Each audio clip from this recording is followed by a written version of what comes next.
Et nous voilà de retour à notre magazine de télévision. C'est encore une fois un grand plaisir et un honneur d'être avec vous. Aujourd'hui, on continue cette série en fait d'interviews. Nous sommes allés dernièrement à Laval. Nous sommes allés rencontrer les grandes dames, les africaines, les dames qui font affaire, qui parlent des affaires.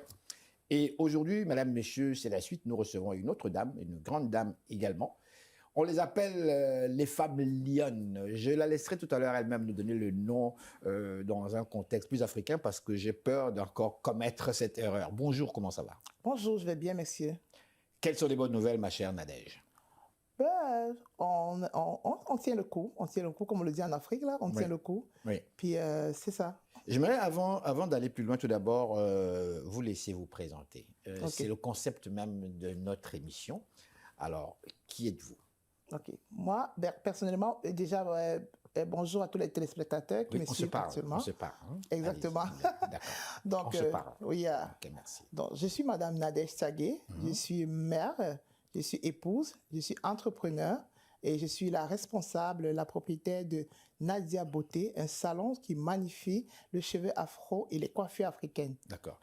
Dites-moi, quand on parle des affaires comme telles, j'ai assisté, comme vous-même, à cette grande soirée qui a eu lieu à Laval, où justement, c'était vraiment les femmes, les africaines, qui se réunissaient et qui parlaient de leur expérience comme telle dans le monde des affaires, ici en Amérique du Nord comme telle.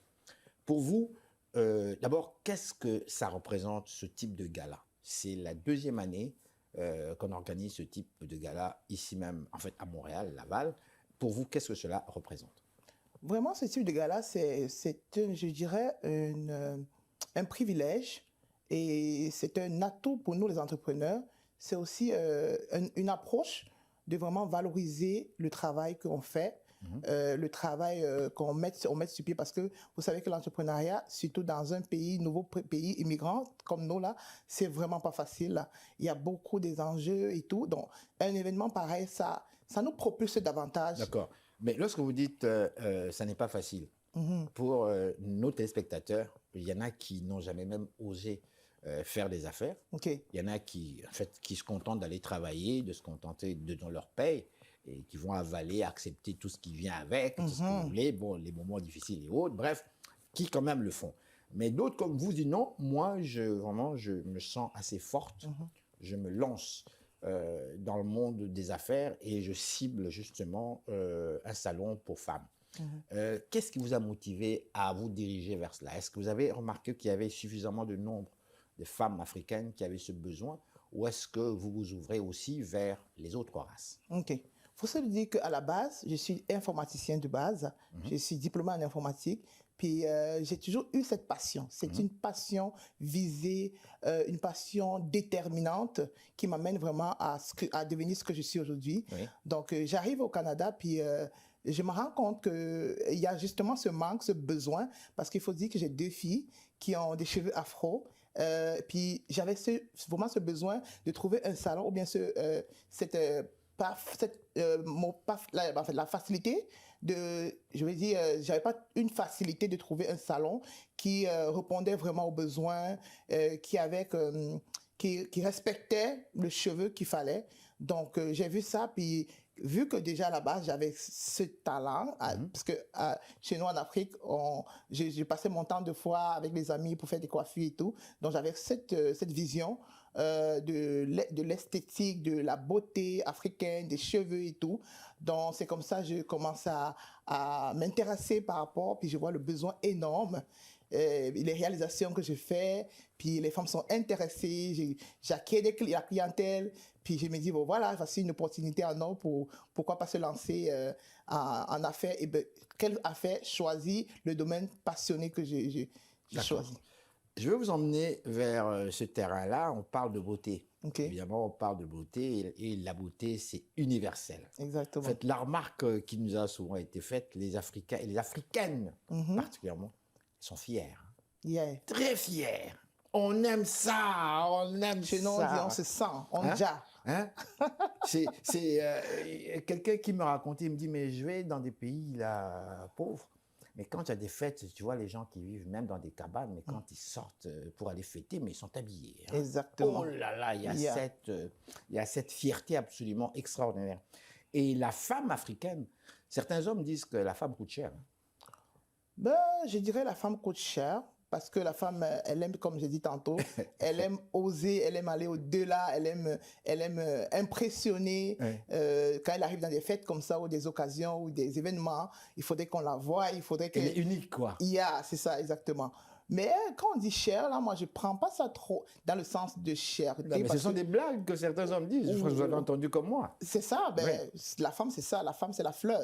La femme, il faut l'arroser dans ton jardin. Il faut C'est- l'arroser, c'est- bien l'arroser comme il faut. Bien l'arroser. Alors, moi, je vous emmène sur un terrain un peu plus complexe. J'entends des choses, je suis africain moi-même. OK, Donc, j'entends des choses et je vous la pose à vous. OK.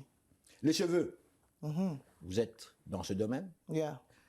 Nombreux se posent la question, pourquoi les femmes africaines portent-elles des cheveux qui ne sont pas les leurs, qui viennent d'ailleurs, qui sont des cheveux des blancs, avec des cheveux noirs, ou même des gens enfin, on a pris ces cheveux-là vers l'Inde ou même le Brésil. C'est devenu un marché absolument extraordinaire, même à Montréal. Alors, beaucoup se posent la question, mais qu'est-ce qui se passe avec nous? Est-ce qu'on ne s'aime pas ou quoi? Est-ce qu'on ne voit pas les Blancs faire ça? Les Blancs se bronzent, oui, ils se bronzent au soleil, mais ils ne veulent pas nécessairement devenir noirs. Quoique quelques-unes des femmes maintenant se font gonfler les lèvres, il y en a qui se font gonfler les fesses aussi. Bon, on a cette impression que la mode est en train de, disons, carrément changer. Mais je parle ici de cette fierté de la femme africaine, de notre authenticité. Je vous laisse parler. Exactement. C'est une très belle question parce que ça fait partie de ma vision de où est-ce que je veux amener. Parce qu'avec mon expérience dans la coiffure, justement, je sentais ce manque d'estime de soi en la femme africaine. Donc, Et selon vous, c'est un manque d'estime de soi? Ou bien c'est simplement une question de mode ou de goût? je tout pense que simplement? les deux à la fois. Oui. Il y a un manque d'estime de soi et puis la mode, puis l'environnement, puis tout ça avec. Puis plus au Canada, la majorité de mes clients vont te dire c'est parce que j'ai pas assez de temps, parce que mais moi je dis si tu as le temps de te brosser, tu as le temps de te baigner, là, tu auras le temps pour tes cheveux. Donc, c'est ça notre vision, justement, de notre salon Nadia Beauty. Si je vous comprends bien, ça veut dire que la femme n'a pas le temps d'arranger ses cheveux, donc elle met des faux cheveux, c'est ça? Ou elle Oui, porte la d'habitude, perruque? c'est ça. D'habitude, c'est ça, les femmes. Parce qu'avec les faux cheveux, la majorité vont juste le déposer. C'est ça, mais Ouais. d'accord, ouais, on veut bien que ce soit des faux cheveux, parce que ça date depuis que le monde est monde. Mais pourquoi les cheveux des blancs? Pourquoi voir une négresse belle comme vous, avec des belles lèvres, tout ce que vous voulez, comme vous êtes là, madame, et avec des cheveux là, lisses, de blanc C'est ça carrément. que je dis. Et les blancs sont assis, ils le regardent, les blanches aussi. Certains s'interrogent, certains se demandent, mais qu'est-ce qui se passe? Est-ce qu'on s'aime réellement? Moi, je vous pose à vous la question. On s'aime réellement. Moi, Oui. comme je disais tantôt, je pense que le concept vient un peu de la colonisation et tout ça. Ah oui? Oui, je pense que ça vient vraiment de nos ancêtres, où il fallait comme faire des défrisages pour ramollir les cheveux. Il fallait pour les imiter rendre- le blanc quelque part. Imiter, exactement. Oui. Donc, c'est vraiment profond. Ressembler au Et blanc sans c'est nécessairement profond. devenir blanc. Oui. Je suis allé quand même en profondeur de l'histoire, puis je pense que ça vient vraiment des ancêtres, en fait, de la colonisation. Puis au fur et à mesure qu'on avance quand même, il faut se le dire que ça prend de l'ampleur, puis ça, plus ou moins, ça change. Il y a quand même, je prends un exemple banal toujours dans ma clientèle, parce que c'est vraiment mon environnement. Puis sur ma clientèle, j'ai essayé d'amener les gens à comprendre et à valoriser ce qu'elles sont. D'où j'ai même créé le NB Afro Beauty, qui est un groupe de mannequins qui défilent avec des coiffures, qui magnifient nos cheveux afro, qui magnifient la coiffure, parce que il faut se le dire que les coiffures africaines, c'est une, je peux dire, c'est un mystère. Il y a quelque chose derrière. Donc moi, je pense qu'il y a cette estime, il y a cette colonisation qui nous a vraiment transformés. Puis on se dit que c'est les cheveux des autres qui sont importants, c'est le cheveu de l'autre qui est... Mais il faut dire aussi que j'ai ma clientèle aussi caucasienne, hein, qui viennent faire des tresses africaines, qui disent par contre que dans leur communauté aussi, ils trouvent qu'on a deux beaux cheveux. Donc moi, je pense qu'il y a ça. Les gens pensent que l'herbe, elle va être ailleurs. Pourtant, l'autre aussi dit que l'herbe, elle va être de l'autre côté. Donc nous, les femmes noires, on a tout sur nous, c'est merveilleux. En fait, je ne veux pas dire que les autres ne sont pas merveilleux, mais le fait que de changer parce qu'il faut mettre des faux cheveux et tout, ça, c'est l'estime de soi. Parce que le monde qui me dit c'est par rapport au temps et tout, moi je ne vois pas ça, c'est pas une excuse. C'est l'estime de soi et la mode et puis la colonisation des ancêtres qui nous ont quand même, qui a un impact sur nous là. Et c'est tout doucement, il y a eu quand même un moment donné aussi, je pense qu'en France, à un moment donné, il y a eu comme cette éclosion de femmes afro qui valorisaient bien leurs cheveux. Oui. Donc, je pense que ça s'en vient. Ça s'en vient tout doucement. Et puis, des salons comme les nôtres, là, c'est notre vision. Parce que dans les années 70, déjà, il y avait cette mode afro Yeah. qui existait déjà. Dans les années 70, personnellement, j'en étais même un des gros fans avec les fameux Afro-Chine. On a tous grandi avec ça. Mais nos cheveux étaient défrisés, mais on prenait quelque chose, là, comment vous dites ça, là, pas l'aspirateur, mais... Le séchoir et tout. Séchoir, voilà, j'allais dire l'aspirateur. Non, le séchoir. Et là, ça nous faisait une boule là, assez dure. Et moi, je mettais même un petit produit pour que ça puisse durcir, pour que ça ne se touche pas dans le vent, là, parce que ça ne bouge pas. On était fiers de ça. Et vous avez vu même, dans cette période-là, on a vu l'émergence aux États-Unis des grandes vedettes. Regardez presque tous des grandes vedettes jusqu'au Jackson 5, des Michael Jackson. Il y avait cet afro-là, on était fiers. Hommes comme femmes, on avait notre afro. Et tranquillement, le défrisage a commencé à se faire. Et de l'afro, on a commencé à avoir les cheveux lisses. Les cheveux fins. On a vu les femmes avec des cheveux lisses. C'est non suffisant. Maintenant, on va les coller jusqu'à les mettre tout plein et quasiment avoir des cheveux comme des blancs. Alors, on s'est dit, mais on était déjà avancé dans les années 70. On avait cette fierté-là. En anglais, les gens disaient black and proud. Yeah. Black and proud. On est noir, on est fier. Beautiful, yeah. Votre point de vue aujourd'hui? Comme je disais tantôt, les choses quand même sont en train tout petit de changer. Parce que je prends toujours l'exemple de ma clientèle, de ma clientèle. Bien sûr. Oui, parce que dans ma clientèle, il y a l'ignorance. Il y a l'ignorance qui se dit que... L'ignorance l'ignorance de l'estime de soi, c'est-à-dire ils savent pas qu'ils ont de belles cheveux, de beaux cheveux. Ils sont comme, c'est l'autre côté, parce que des fois quand quelqu'un entre dans mon salon pour dire je veux un défrisage, je l'amène à comprendre, à le faire savoir pourquoi tu veux un défrisage. C'est quoi, exprime-toi et tout. Puis la personne est déjà, je veux quelque chose de facile pour démêler, pour facilement démêler. Je dis, mais tes cheveux peuvent être faciles à démêler. Il faut juste avoir les bonnes techniques et les bons produits qui vont avec, puis tu n'as rien à voir. Donc, et j'ai essayé comme ça quand même de transformer certains de mes clients. Et c'est ça ma vision personnelle qui va aller très loin de vous montrer que avec nos propres cheveux, ben, je ne veux pas seulement mentir là. Je fais partie aussi. Il y a eu un moment où j'ai fait des défrisages, mais dans l'ignorance et dans je vais dire, la foule, l'instant présent, la mode, tout le monde se défrise. Puis tu te sens comme un peu différente parce que tu n'es pas défrisé. Au contraire, il faut être fier de porter cela. D'accord. Yeah. OK. Alors maintenant, je vais vous parler ici. Vous êtes mère. Okay. Il y a des nombreux mamans et des papas qui vous regardent actuellement et qui vous écoutent très attentivement. Il y a des nombreux parmi eux ont épousé des femmes qui venaient des pays différents. Mariage mixte, blanc, noir, blanc. Afro-descendant. Voilà, c'est des mélanges. On a beaucoup, moi je sais, on fait cette blague-là, mais tous nos copains qui sont arrivés ici dans les années 68 à l'université Laval, la plupart ont épousé des Québécoises. Et quand vous arrivez là-bas, c'est plein des enfants de métis dans des fêtes. Là, ils sont carrément, ils sont mélangés là, tout ça. Le problème, les cheveux. J'ai entendu des parents me dire, ben, c'est pas facile pour en fait, ces enfants-là, parce que vraiment, des fois, ça leur fait mal, il faut tirer tous les cheveux, donc on préfère couper. C'est plus facile, on va couper, ou encore on laisse rallonger, mais là, vraiment, là, il faut vraiment à chaque fois tirer. Qu'est-ce que vous proposez comme experte? Moi, ce que je propose en tant qu'experte, en tant que personne dans le domaine, je dirais trouver le bon salon, trouver les experts, les professionnels. Ils sont obligés d'aller aux salons pour ça?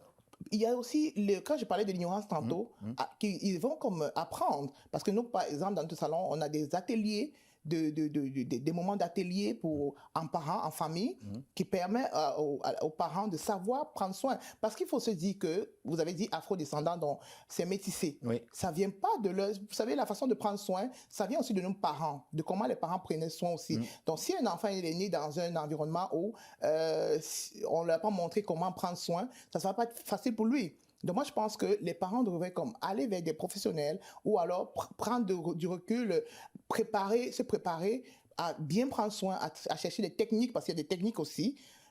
Il faut se dire, les afro-descendants aussi, c'est les coiffures, pardon, je veux dire, la façon de prendre soin des cheveux des afro-descendants, plus ou moins pas de la même façon que les cheveux typiquement afro. il y a toute cette technique qu'il faut apprendre. Et franchement, je dirais, vous allez vraiment aimer vos cheveux. Vous allez avoir de la facilité à démêler, à faire des coiffures aussi. Donc, comme je disais tantôt, toujours, dans notre salon, c'est ça. On a aussi des ateliers qui donnent aux parents, qui donnent l'accès aux parents de venir prendre soin, de savoir comment prendre soin des cheveux, des techniques, d'apprendre des techniques comment est-ce qu'ils vont comme s'habituer et à trouver la facilité à prendre soin des cheveux vraiment de leur progéniture, quoi. Juste une dernière question, juste une dernière question. Est-ce que c'est bon ou c'est pas bon de couper les cheveux des enfants quand les enfants sont des mulâtres et que c'est difficile pour les parents de toujours tirer? Est-ce que la solution, c'est de couper ou bien c'est pas bien de couper du tout? Moi, je dirais c'est pas bien de couper. Pourquoi? Parce que c'est quelque chose qui est là. C'est comme tu me dis, ton pied va pas bien. Ben, c'est pas que ça va pas bien. C'est juste que tu n'as pas su comment mettre bien ton pied. Tu vas le couper. Moi, je dirais, prends les techniques, apprends les manières, apprends les techniques pour le prendre soin, pour savoir comment démêler. Les coiffures aussi. On a une multitude de coiffures africaines. C'est ça qui est le mystère derrière. On a de belles façons de se coiffer, de multiples façons de se coiffer. Toutes ces techniques-là sont apprises, doivent être apprises proche à des personnes qui sont professionnelles, qui savent comment et qui vous montreront des techniques pour la facilité. C'est ça, pour facilement en fait, trouver le meilleur pour vous-même. Vous avez gagné. Vous étiez parmi les récipiendaires. Okay. Vous allez me corriger. On parle de Waraba. Yeah, Waraba. Gala, les femmes, deuxième en fait édition, pour le préciser. Yeah. Vous êtes parmi les récipiendaires. Okay. Dites-moi, qu'est-ce que cela vous fait aujourd'hui d'être en fait, comment dire, reconnue parmi les autres femmes africaines, les autres femmes d'affaires africaines? C'est ma dernière question. Ouais, c'est une grande fierté. C'est une grande fierté. C'est un, je dirais, je sais pas, le mot me manque pour dire, c'est une grandeur, c'est une fierté. Parce que le Gala Waraba, comme tantôt vous le disiez, c'est des femmes capables, des femmes lionnes, des femmes qui rugissent, qui impactent, des femmes qui inspirent. Des femmes qui rugissent, hein? C'est ça. On le sait. C'est ça. Moi, je n'ai rien dit, c'est vous, là. Oui, Waraba, c'est ça. C'est ça le mot. C'est une expression africaine qui montrait en exergue, qui mettait vraiment en exergue la femme qui rugit, la femme qui rugit, la femme qui s'impose, la femme qui est capable. Donc moi, je dirais, nous, en tant qu'entrepreneurs, on a besoin de se faire valoriser pareil. Ça donne un pouce, ça donne un... Il y a quelque chose que je n'arrive pas à exprimer, ça donne... Tu es capable d'avancer, tu es fier de toi en fait. Parce que l'entrepreneuriat, c'est beaucoup en même temps. Et voir des organismes ou voir des soirées comme ça qui viennent dire « Madame, ce que tu as fait là, je connais ton talent, c'est super. Oh waouh, ça te fait ça là. » Merci infiniment. Dites-moi, vous êtes originaire de quel pays? Je suis originaire du Cameroun. Du Cameroun. Yeah. Merci beaucoup. Merci beaucoup, monsieur. Alors voilà, madame, monsieur, restez là. Nous sommes de retour tout de suite après ces réclames.